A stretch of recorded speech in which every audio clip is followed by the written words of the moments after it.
Hey, hey, hey! What's happening, everyone? I hope you're having a really good day out here. My name is Vigil. I'm a Web3 trader, degenerate, and of course a Twitter Spaces host, which I usually prefer to these real-world panels. Out here with me today, we've got Daryl from Mighty Jacks, Kev from Greycraft, and Elroy from Arc. It's nice to be hanging out with you guys today. Why don't we start off by doing a bit of a round of grounds here? We'll get started with yourself here, Daryl. Why don't you talk us through sort of just who are you? How'd you get involved in Web3? You know, what's the deal? How'd you get started? Well, hello. So my name is Daryl. I head up the meta division at Mighty Jacks. So it's kind of the digital division, anything to do with Mightyverse, anything to do with digital collectibles. Got involved in the scene probably about a year and a half back. The rest is history. So if you guys are interested, obviously listen more into the talk and then obviously swing by our booth later on as well. Yeah, the subtle plug for the Mighty Jacks booth. Make sure you check them out. Kev, over to you, my man. How'd you get into Web3 and maybe shill a little, I don't know, about Greycraft? Yeah, thanks for the introduction. I kind of started crypto in general in 2017, and then NFTs. I bought my first CryptoPunk in April 2021, and then bought apes after that, and then I also kind of started my own project, which is called Greycraft, in June last year, and now we've been working on our third collection, which is like the Omega project. Our intentions are to build the Web3 robot franchise, similar to your Gundam Transformers, but using NFTs as like a innovative underlying technology. Yeah. How many bored apes did you say you had again? Well, when it minted, I bought like 13 or 15. Let's go. Let's go. For anyone who, of course, doesn't know, those bored apes now currently, where are they clocking out on the floor? About 60 ETH, give or take? See again? Are they about 60 ETH on the floor? Yeah, I think so. Thereabouts. All right. And lastly, the man, over to you, Elroy from Arc. Why don't you talk us through sort of who are you, what do you do, and how did you get involved in Web3? Hi, my name is Elroy, co-founder of Arc. So I got into Web3 about 6-7 years ago, 2016. Came in as a builder, became an investor, and now I'm a co-founder of Arc. And Arc is a Web3, community-first Web3 social product that brings curated groups of people under a common banner, under a shared purpose of collective value creation. We are not really an NFT project.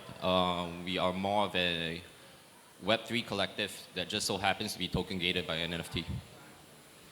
Gotcha. So that's a pretty good segue into what I wanted to talk about next. For the crowd out here today, how many of you actually know what's an NFT? Can I get a show of hands? You got like 2, maybe 3. So you know what? That's a pretty good place to get started, right? So I'm going to go on across all of our panel members here, and we're going to ask a very simple question. What's an NFT to you? We'll get started with you, Daryl. What's an NFT? So NFT. Hello. NFT is basically a digital collectible, right? And it's kind of a wrapper for identity and proof of authentication. Testing, sorry. So at Mighty Jacks, we basically have used it for a couple of users. One is, obviously we sell physical collectibles, right? So if you swing by our booth, you see all the different toys that we make, whether it's collaboration with different artists, whether it's collaboration with different entertainment IPs like Care Bears, SpongeBob. So toys is one thing, right? But how do you actually know you're getting the real deal? How do you know you're not getting something that's like a fake, a knockoff, right? So we basically embedded NFC chips in our physical collectibles in 2019. So basically, if you buy any toys from us since 3 years ago, you basically have NFC chips that's embedded inside it, right? And then as an authentication layer, we basically connected the NFC chip to a Polygon-based NFT. And that's basically like our kind of first use cases into NFT. That was like 3+ years ago, right? There are a couple of other use cases that we're using it for right now as well, including like NFT ticketing and like how we're using this into the metaverse as well. So it's kind of like there's a lot of different use cases and the possibilities are kind of endless. So yeah, really excited to share more. That's actually pretty awesome. Hold on, don't pass that mic over just yet. I just want to pull on this thread just a little bit here, Daryl, because you've shared a fair bit, to be honest. how would you say today your customers, right? So you've talked about how there have been NFT chips in your toys for the past 3 years.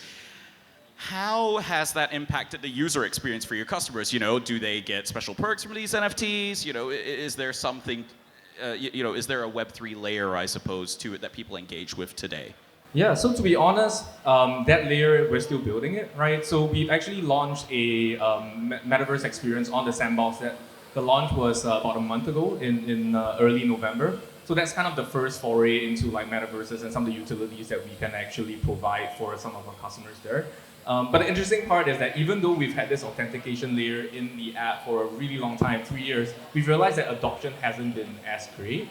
And part of this is that, you know, NFC as a technology is great, but like, you know, where the scanner is on the phone differs from an iOS phone, whether you're an Apple phone or an Android phone, right? So part of like what we're doing here as well is for this particular event and for 2 other events that we've done in Thailand and in the US, we've actually done a proof of attendance using the NFC chip as a way to show that, hey, you know, this is a fan that has come visited our booth at Cartel, at Thailand Comic Con, at Designer Con, and basically giving them a digital collectible for them to take home as well. That's really cool. So do attendees maybe like get like, I don't know, special promos or discounts later down the track, or is that like, am I asking too much? Yeah, they'll get something, but I think right for today as well, we basically are giving away a blind box together with this sign-up process. So you get a digital collectible and a physical collectible for you to take home. That's super, super cool. Thank you for sharing, Daryl from Mighty Jacks. Man, all right, over to you, Kev. This is pretty cool because your project has been making the waves. I remember the Gray Crafts from probably the better part of a year ago. I want to say you guys have been around for a year now in the NFT, like sort of Web3 space. You've been doing some really, really cool things. What's an NFT to you, my man? And maybe share a little about how that connects with your community as well. Yeah, so maybe for those that don't understand, NFT stands for non-fungible token, and then the opposite of that is fungible token. So fungible tokens are like your Bitcoin. Every divisible Bitcoin, 0.1 Bitcoin is the same as another 0.1 Bitcoin. Non-fungible token means every token is unique. So to me, NFTs are just kind of like a technology that businesses can adopt to innovate. For example, NFTs for me, it's like for Greycraft, it's like the NFT can represent a picture of a robot. It can also represent membership into a club. It also can give you token-gated access into certain events, like maybe a culture cartel over here. And then that token can also give you rewards for future projects that we create. So these are all the things that we can use NFTs for.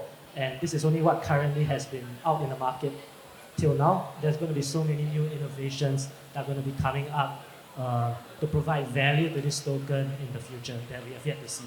So that, in my opinion, that's what an NFT can do and is. Yeah. Very exciting.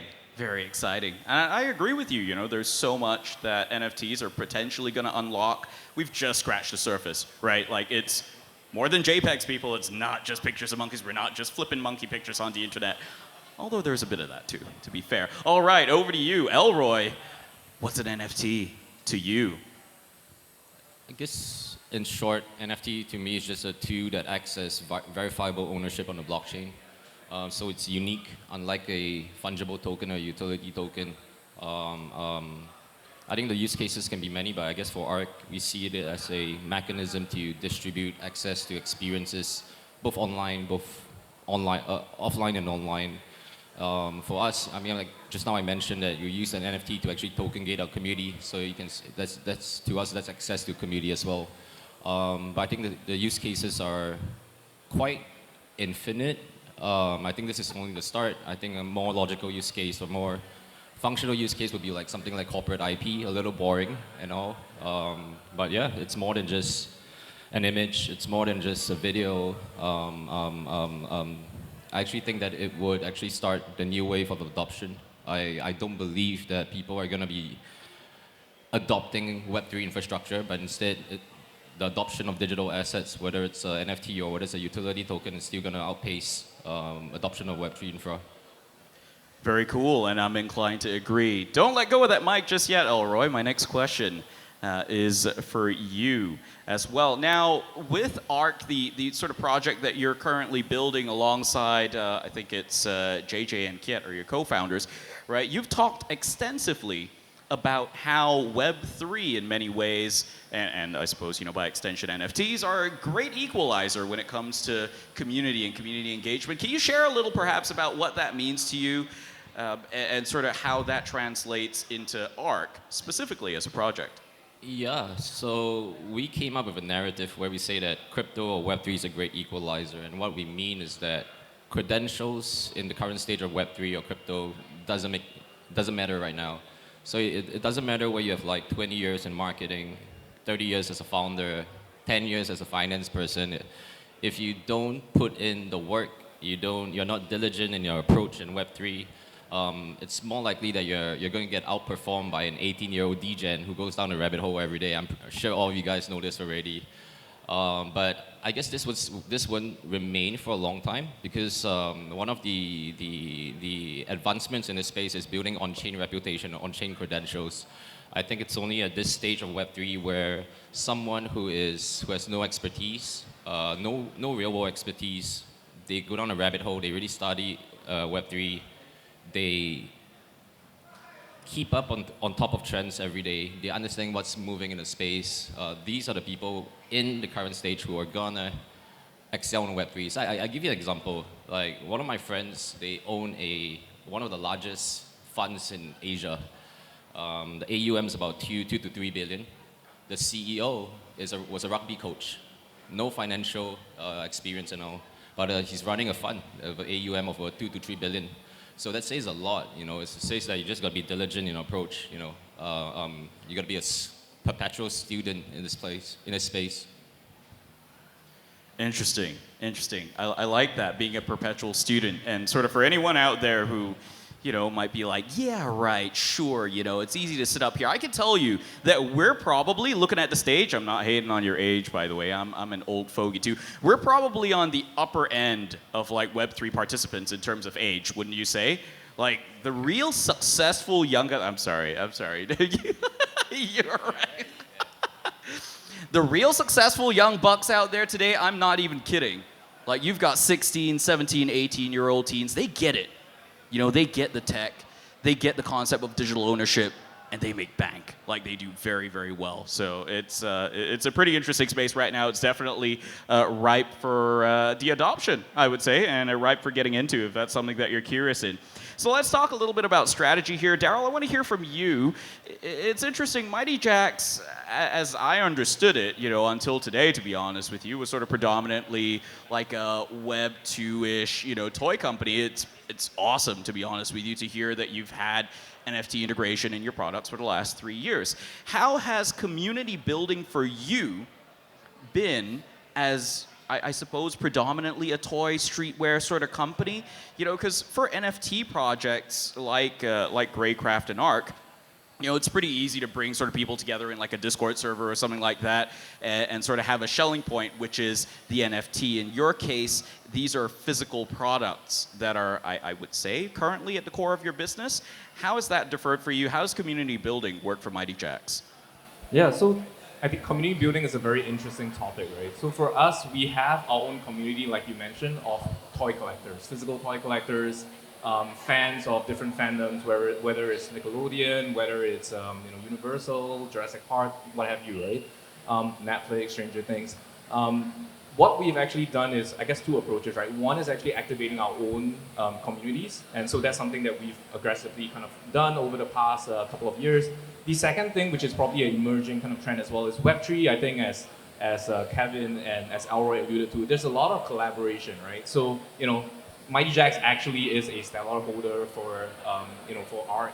We also are collaborating with Greycraft as well, and there are a bunch of NFT projects, whether locally or overseas, that we're actually collaborating with. So for us, that's also kind of an angle, right? It's not just about like building our own in-house community and like reinforcing that, but actually about picking and working with all of these strong local and international projects and working with their communities as well.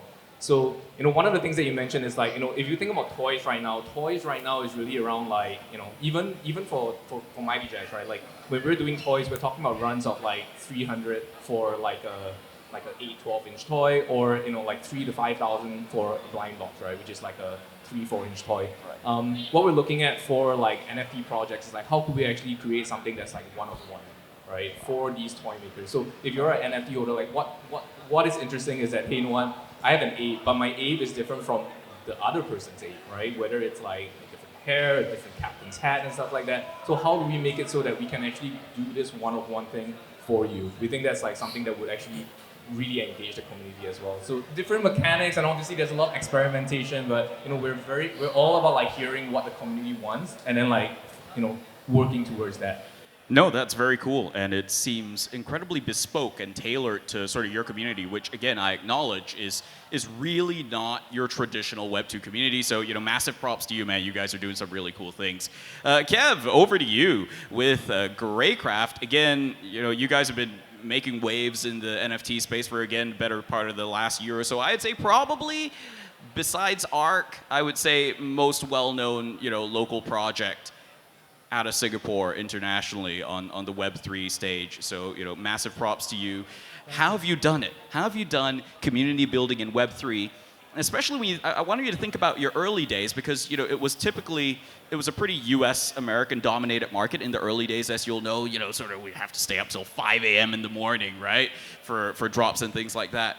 How did you do community building for Greycraft, especially sort of in your early formative stages?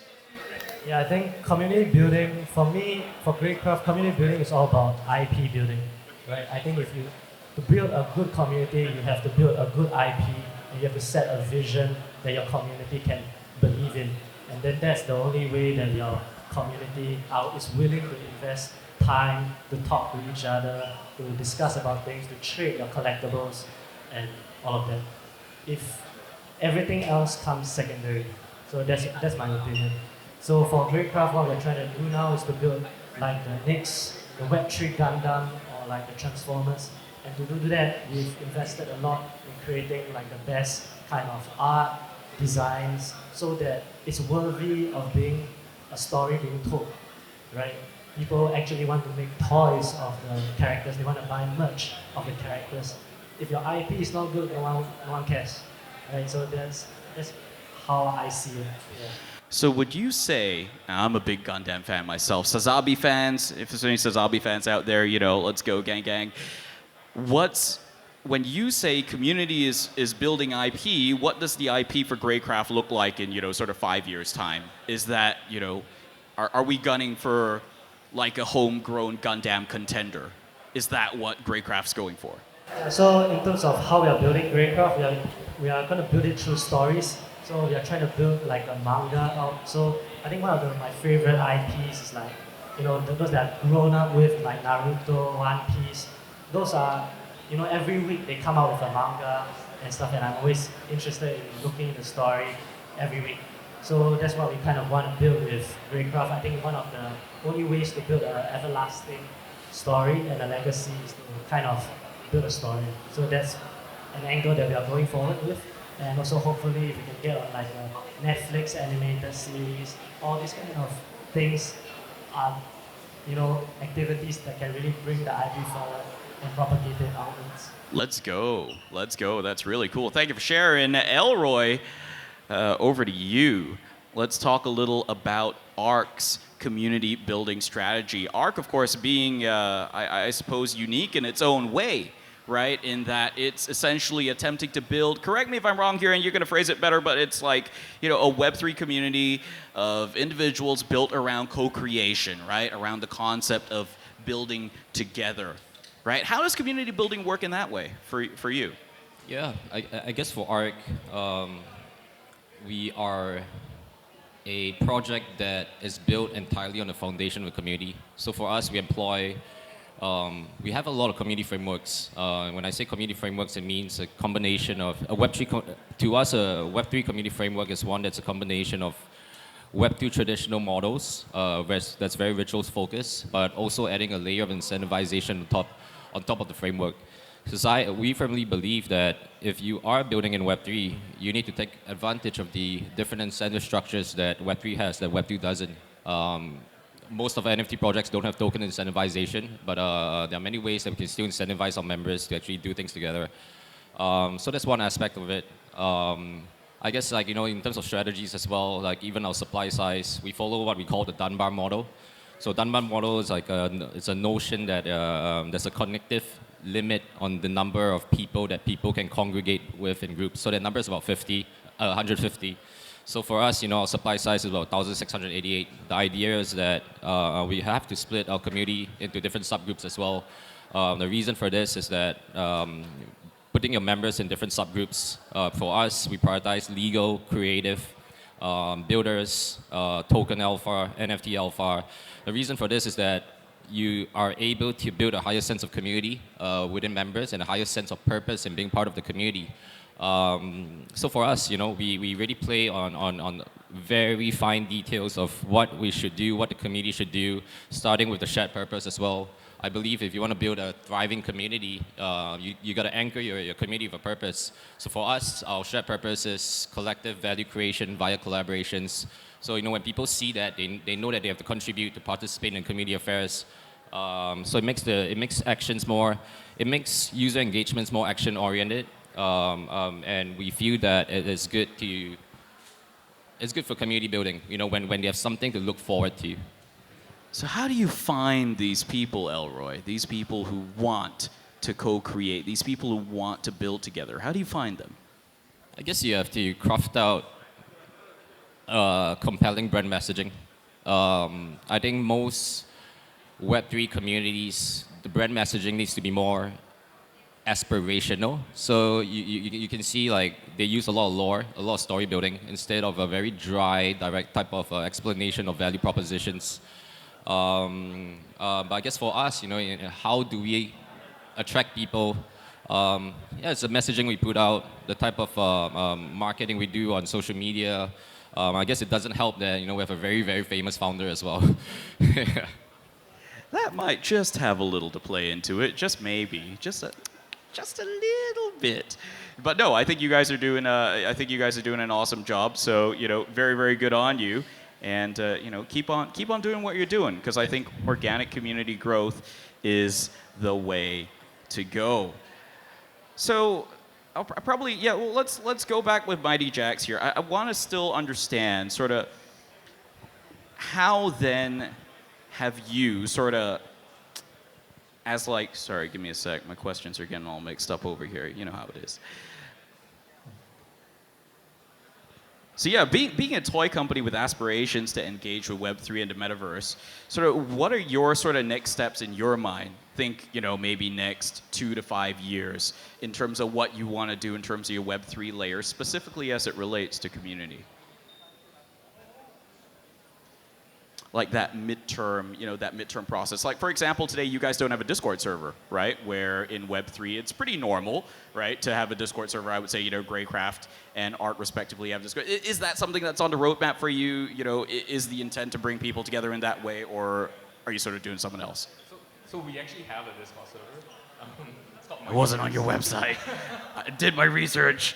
Okay, but yes, no, that's good. Definitely, all of the different connective tissues. I think that's ways for us to actually reach audiences, right? I think if you walk into Culture Cartel today as well, you'd see a life-size Champ, which is basically our rendition of BAYC and taking a 2D picture and blowing up into a 3D figurine, right, or 3D statue. So, I think one of the things that we're doing there is that's just the physical replica side of things, and it's kind of a way for us to actually have consumers have a touch and feel and bringing body into real life, right? Because before that, it's kind of like you said, it's like a picture, right, that you see on OpenSea. The next part of that, I think, touches a little bit on what Kevin talked about in terms of building a lore around Champ as well. So that's something that we have done as well. And I think the third part, is there's a lot of community building around the different projects that we have as well. We actually have some really fantastic IPs that our creators have done over the years. One of them is Creepy Cuties, that's looking at kind of folklores of monsters, and the other one is Nyami Trees, looking at basically cats in the form of cats plus food. Who doesn't love cats? Who doesn't love food? Yes, I love cats. Combination, right? So, I think at the end of the day, there will be different and more IPs that we're looking at doing as well, pushing internally. And then the other thing is that that's I think one of the pillars that we're working on in terms of working and engaging with the community members, right? The second pillar I mentioned already, working with all of the other kind of like, like good top of mind NFT projects and kind of helping them actually have a physical layer, which we think would be a brilliant kind of utility for their projects as well, right? The third layer actually is a little bit more on the entertainment side of things. So we're looking at how can we actually do something in the ticketing and event side of things, and using NFT again as a enabler and as an amplifier. So that's something that is still work in progress, but it's something really exciting happening next June around that. So stay tuned. Oh, next June, you say? I'll be keeping Yes. my eye out, and that's pretty interesting to hear. So let's talk about engagement, right? So we've talked about your community building processes across your three sort of different, I suppose, businesses, let's say. Let's talk about engagement, because it's no joke to say that the Web3 community social space is incredibly saturated, right? I've been through, probably 500 Discord servers myself, easily. So let's talk about retention. How do you keep your communities engaged? How do you keep people coming back? Let's say somebody walks through the front door, right? They come into your Discord server. Wow, this looks really cool. I'm going to look around. How do I keep people, or how do you keep people engaged? How do you keep them coming back over and over, the many months, even as, crypto prices are going down and sort of all sorts of different things are happening? Let's start with Kev with Greycraft. Yeah, I think to keep engagement, I think it all falls back to the point I raised previously. There must be a clear vision for the community. The art must be good, and there must be a vision that the community can believe in. Then that keeps them engaged. I mean, I've been there since the NFT started, and like many communities, new projects come out, and then they lose their community because there's nothing new. They're not doing anything with the IP. There's no long-term vision. Why would I stay and contribute to the community? So yeah, it all falls back to your vision and your business plan, and whether you can get people to believe in that vision or not. Very interesting. What about you, Elroy? What's your take on community engagement? What's ARC's approach to community? How do you keep people coming back? I think in Web3 communities, the project needs to have regular, consistent engagements or interactions with the community. So whether it can come in the form of community updates, project updates, even alignment of values, belief, plans, directions, I think it's super important. But I guess how you can really keep your users engaged is, I always use this analogy. In a traditional product, the user conversion funnel is super linear. So you ultimately push your users down all the way to the end of the funnel. You get them to ultimately transact or to be a loyal advocate. But in a community funnel, you have to retain them in the middle of the funnel through an experience, a community experience. So I guess what Kev mentioned, you have to really draw your community experience from, or craft your community experience from looking at your vision, your purpose, why are the members in your community? So you got to ask yourself all of that, and you really define the ideal community experience that not only keeps them engaged, keeps them motivated as members. Yeah. Awesome, very interesting. So Daryl, I've got a question for you that's a little more artist-centric. So, I know lots of artists that have looked at Web3 as a potential new medium, I suppose, right? With NFTs and sort of, I suppose producing art, like producing digital art and minting them as NFTs and selling them and so on and so forth. Very often these artists struggle. They tend to struggle initially, especially when they just sort of start, just in their formative stages in Web3 with that community building element, because as you know, over time, artists typically build up a community of collectors. It's very common for that to happen. Do you have any input or advice potentially on how new entrants to Web3, I'm sure we've got people listening out here today who probably have no idea, they just heard about NFTs and they don't know how to get into it. Like if I was a Web3 curious artist, what sort of my first steps to getting into, I suppose, community building in Web3? I probably put you on the spot a little here. I can see the wheels turning. Oh, Virgil, that's a really hard question. Okay. I think I'll give some comments rather than advice. Sure. At the end of the day, there are like artists with like a whole artists or celebrities with a lot of following, and they launch NFT projects and they don't work out. And there's also the converse, right? You have like in some cases artists that might not have tons of followings, but they kind of actually succeed, right? And I think there isn't like a one size fit all answer, unfortunately. If not, then I wouldn't be on this stage. I would be kind of in the back room, kind of churning out artists that would be Yes, doing fair. hit projects, right? But I do think one thing that I do see is that like whatever that Elroy and Kevin mentioned, right? If you look at like the focus areas, right? Like at the end of the day, if you're trying to be everything to everyone, you kind of will fail. But if you're something to a group of community, right? Then that community doesn't have to be like 10 million people, right? It's more like 10,000, 20,000, 30,000 of people who are highly engaged with your mission, or your art style, right? If that's the case, then that's kind of what's gonna drive people to stay and also drive you to build up that really engaged community. Oh, very nice. You got to find your niche. You got to find your special crowd, right? I love that. I love that. That's very cool. So for any artists listening out there, I hope you're taking notes. Now, as founders, so the three of you are all founders of projects effectively based in Singapore. All right. Now, with a pretty strong Web3 presence here, and we've been pretty fortunate in that, Singapore in many ways is, I suppose, a crypto hub city. One of the hub cities in the world. The others being perhaps, New York, and I don't know. There's probably a couple others out there. Have you found much success with engaging the local community, and how has that steered your sort of community building process? Have you leaned into, engaging the local community here with Web3, and how have you found that? Let's start with Kevin from Greycraft. Yeah, so actually when we started Greycraft back last year, I think not many Singaporeans even knew what NFTs were. So we started out with an international community, and the good thing about NFTs is like crypto Twitter is like it's like a nation on its own. Once you're the most famous project in crypto Twitter, you're like known worldwide already, right? So we started from there. Then the Singapore community slowly began to develop, and now I believe it's one of the strongest communities around in the world because there's so many Web3 enthusiasts all concentrated in one country, and everyone's so close by. Everyone can meet each other and they can form connections with, like art events. And we also help like some Greycraft events that brought the local community together and stuff like that. So yeah, I think as for us, our plans is to become a global IP. So definitely local and international, everything we are trying to get. Very nice. And this mic. Over to you, Elroy. How about you? And how's sort of your strategy been impacted by, I suppose, the local SG community? Have you leaned into it? I would say ARC probably has. Why don't you share a little? Yeah, I think for ARC, attracting the local community is the easy thing. I think as per the data right now, I think 30% of our members are Singaporeans.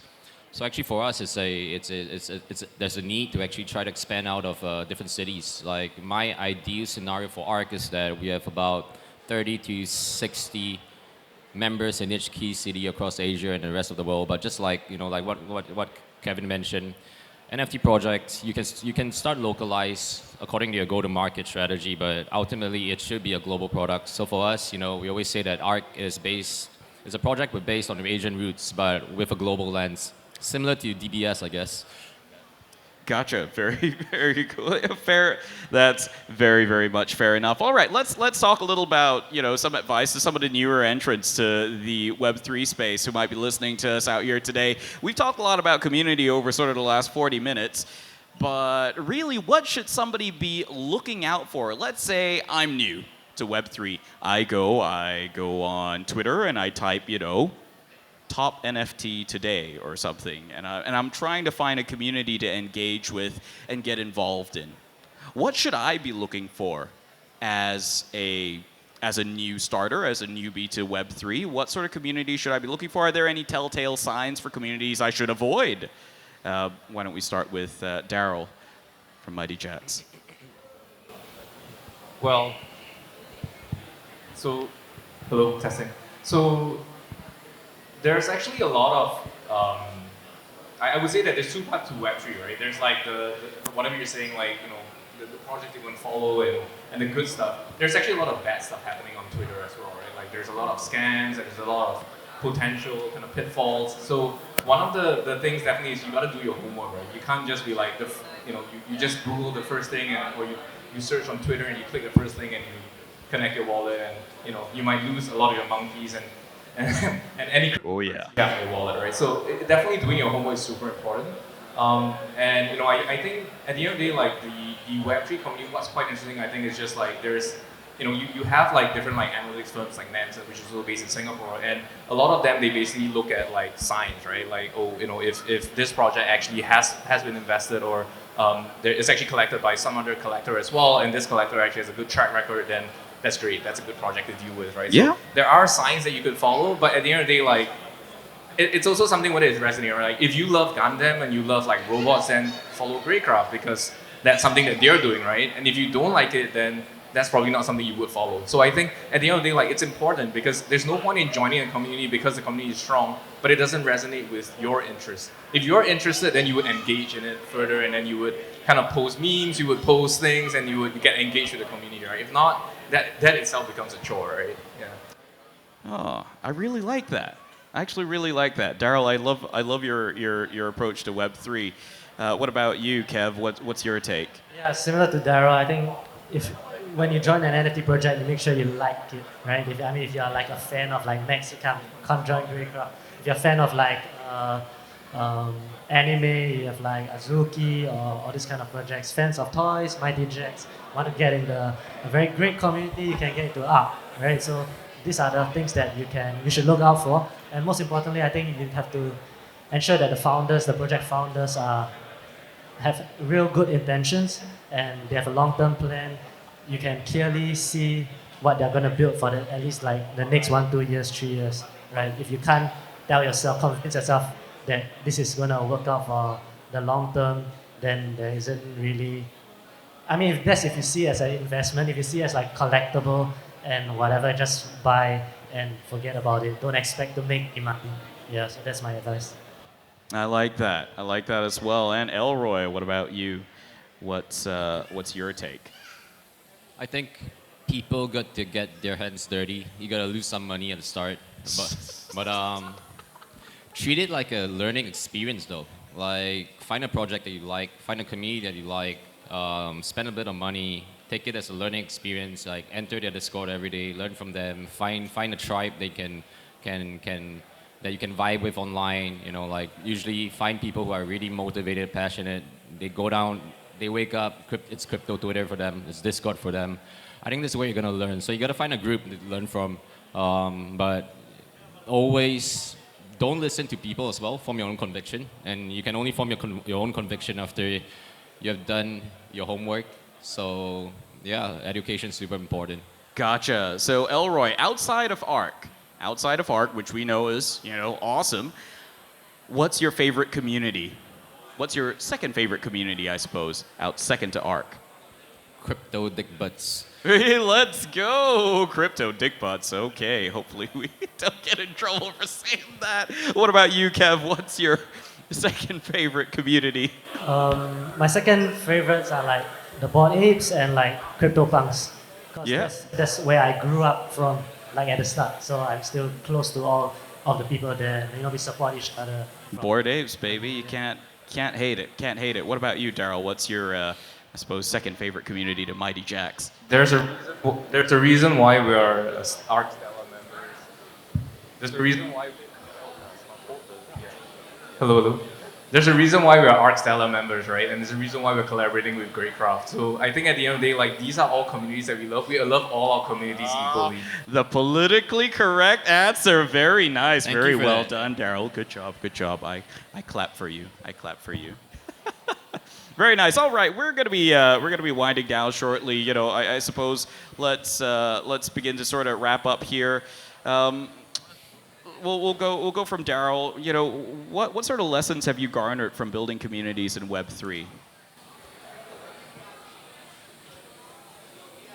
I think there's a lot of experimentation that we've done. Some have been more successful than others, but I think for us it's really just we're trying to do right by the communities that we've built, right? So I think if we're doing that and we keep trying and we learn from like best practices in the market. Obviously, we try to learn from the not so best practices in the market as well. hopefully, we keep at it. We'll move in the right direction.